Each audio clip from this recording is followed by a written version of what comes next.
Eu queria começar com uma pergunta que eu espero não que ofenda vocês, só para levantar a questão. Jesus existiu de verdade ou não? Existem provas? Porque claro que a gente acredita, eu sou cristão, eu acredito em Jesus, acredito na Bíblia. Mas o que os historiadores, a ciência fala sobre isso? O que temos de provas? Essa é a parte mais fácil. Ah, é? É, porque o fato de Jesus existir, quando a gente fala em historiografia, prova é uma palavra um pouco complicada. Mas o que acontece? Quando você olha para os documentos que a gente tem, os documentos que a gente tem dão conta de existência de comunidades que criam em Jesus, que são contemporâneas dele. O que eu estou querendo dizer com isso?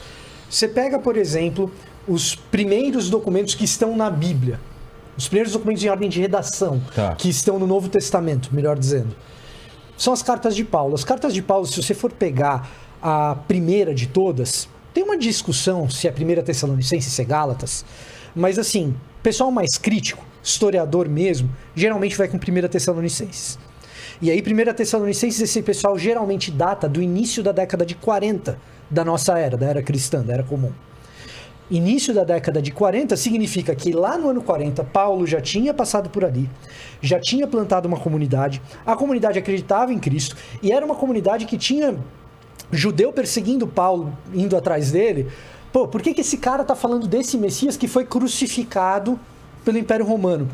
Então você está falando do intervalo aí entre a morte de Jesus e a existência de uma comunidade com um número razoável de pessoas que acreditavam nessa história e que poderia ter sido persuadida a não acreditar nessa história com a seguinte frase: esse doido desse Paulo tá falando de um cara que nunca existiu. Ah, é? Poderiam, né? Vamos lá. Tem uma galera perseguindo Paulo porque ele tá falando que Jesus é o Messias. Exato. Ele vai lá, planta uma comunidade em Tessalônica. 40 anos depois. Pouco antes, porque ele escreve a carta 10 anos depois. Entendi. Então, ano 33, Jesus morre. Tá. Ano 42, possivelmente, data de redação de 1 Tessalonicenses. Então, 9 anos depois. Então, você pega Paulo escrevendo sobre Jesus para uma comunidade que já existe, que ele mesmo fundou, ali em Tessalônica. Quando ele funda essa comunidade em Tessalônica, ele está sendo perseguido por judeus que estão dizendo assim: esse Jesus que você está falando não é o Messias. E o que esses caras poderiam dizer para essa comunidade? Paulo é um mentiroso. Paulo é um mentiroso. Jesus nunca existiu. Poderiam. Não é o que acontece. Não é o que acontece. Eles questionam se Jesus ressuscitou ou não. Eles usam uma seguinte artimanha: olha, o que Paulo está dizendo é que esse tal desse Jesus, ele é o verdadeiro Senhor e não César do Império Romano, então persegue esse cara porque ele está com uma ideologia anti-imperial. Mas em momento nenhum, Paulo ou os primeiros cristãos têm que se defender da acusação de que Jesus não, esse cara nunca existiu. Entendi. Então, e é muito próxima a data. Seria muito fácil você chegar e dizer o seguinte: olha, eu tenho fulano, cicrano, beltrano e fulano aqui que moram na Judéia e nunca teve esse tal de Jesus. Vai até Nazaré, viaja até Nazaré, pergunta lá se em Nazaré teve esse Jesus aí. Seria muito fácil, por quê? Porque são eventos praticamente contemporâneos. Ou contemporâneos, dá para se dizer. Então, quando a gente fala em historiografia, a gente não fala em provas, mas os indícios da existência de um Jesus de Nazaré são indícios muito fortes. Além disso, você tem algumas evidências que são extra-bíblicas. Você tem duas menções, por exemplo, em Flávio Josefo. Uma delas é contestável, uma delas aparentemente é posteriormente editada, mas você tem pelo menos uma em Flávio Josefo, que é um historiador. Aquela que ele começa falando assim: ouvia-se falar de um Jesus, um homem chamado Jesus, e vamos dizer que ele não era um homem, né? É como se assim, um historiador como Flávio Josefo, declarando que Jesus era um Deus. Isso. Então isso mostra que aquela escrita deve ter sido editada do Flávio Josefo, né? Possivelmente foi. Assim, existe um debate, mas o consenso acadêmico é de que isso foi editado posteriormente. Mas tem uma fala dele que não é contestada. Sim. Então, assim, você tem um pouco de evidência extra-bíblica também. Além da evidência bíblica que leva a gente a tentar imaginar o cenário e falar assim: putz, os caras têm tudo para dizer que Paulo está mentindo. E eles não usam esse argumento, usam outros. O argumento da testemunha ocular é muito forte naquele período. Então, assim, eu tenho uma testemunha ocular que esse cara aí nunca existiu, nunca teve nenhuma crucificação, assim, e em nenhum momento isso acontece. O que acontece é o seguinte: olha, Paulo tem uma ideologia contra César. Então, persegue esse cara. E ele sai fugido de Tessalônica por causa disso. Entendi. Então, assim, quando a gente fala da existência de Jesus, por causa disso, por causa desses elementos, quando a gente fala de existência de Jesus, isso é consenso acadêmico. Historiador, ateu, independentemente de religião. Se você vai na SBL, Sociedade de Literatura Bíblica, que é a maior organização de acadêmicos dessa área, tem historiador, tem arqueólogo, tem teólogo também. Você vai lá e fala a respeito da existência de Jesus, todo mundo concorda. Isso não é um problema. Existem outros problemas, mas que ele existiu é consenso. Há um consenso, há os controversos, né? Há umas teorias que dentro da academia são chamadas de teorias terraplanistas, né? De que Jesus não teria existido. Mas se apoiam em alguma... Se apoiam, mas são argumentos, até uma brincadeira, um bullying com esses caras, né? Que são argumentos falaciosos, né? Então, assim, é quase que um fato que Jesus existiu. Agora, o que poderia ter de fato da existência de Jesus? Que existiu esse homem chamado Jesus, que viveu na região de Nazaré, que esteve diante de Pôncio Pilatos em algum momento da vida dele, e que ele foi crucificado fora dos muros de Jerusalém. Tá. O que passar disso, dessas informações, aí já é um campo teológico e campo de fé. Então, há um consenso, mas as informações são muito reduzidas, muito reduzidas. Olha, eu vou dizer o seguinte, esse lance da existência de Jesus, e até com um certo detalhamento, é muito maior do que o pessoal imagina. Ah, é? Porque o que acontece é o seguinte, você tem uma cristandade que se desenvolve no ambiente europeu. Aí chega no contexto europeu, surge todo aquele lance mais iluminista, e especialmente a partir de um cara chamado Reimarus, é que o pessoal começou a dizer, não, esse lance de Jesus é uma criação religiosa, os caras falavam, não, existe um possível Jesus histórico e um negócio que é o Cristo da fé que o pessoal resolveu acreditar com o coração.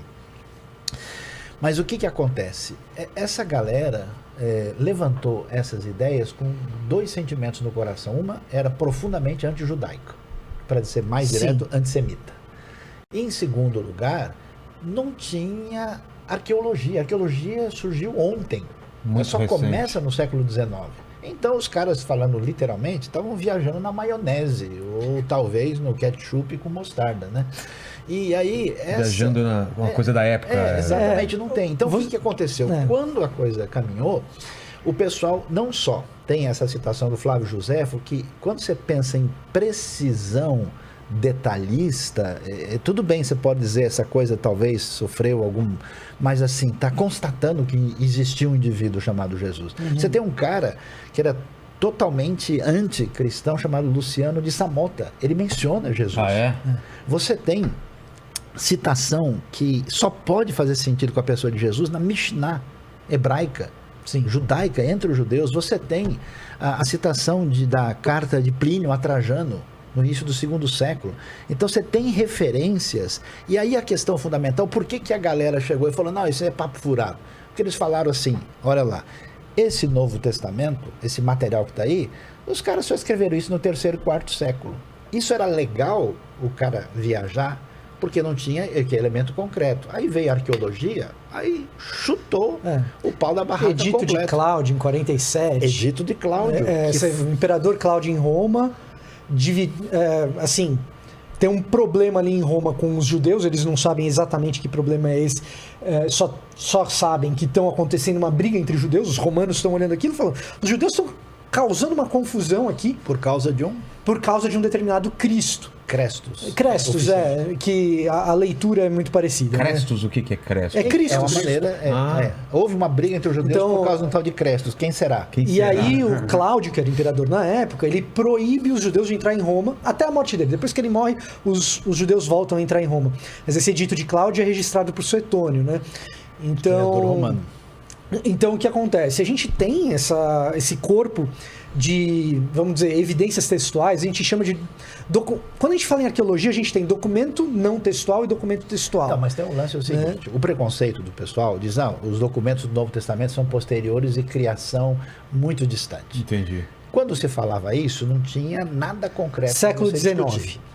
Quando a galera começou a datar as coisas. Aí lá, e eu vi um monte de coisa na minha frente, tá lá, entendeu? Você vai no Museu Arqueológico de Israel, você tem a caixa do ossuário do Caifás, que é o nome do cara lá.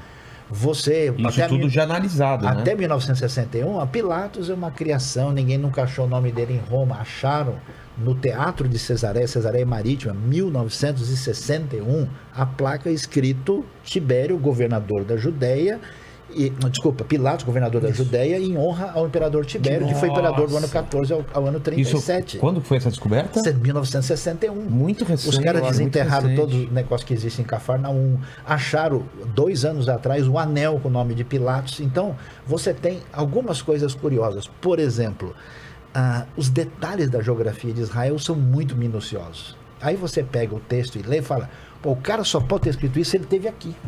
Não tem como, entendeu? O cara saber que tem essa curva e essa subidinha aqui. O Evangelho de João, que a galera falava, não, foi uma criação, não sei, é muito detalhado geograficamente. A outra questão que derrubou de vez é a questão do grego.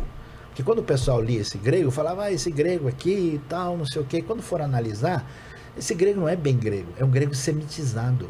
É um grego que ele está querendo dizer é o seguinte, do Novo Testamento. O Novo Testamento ele é escrito em grego, tá? Por quê?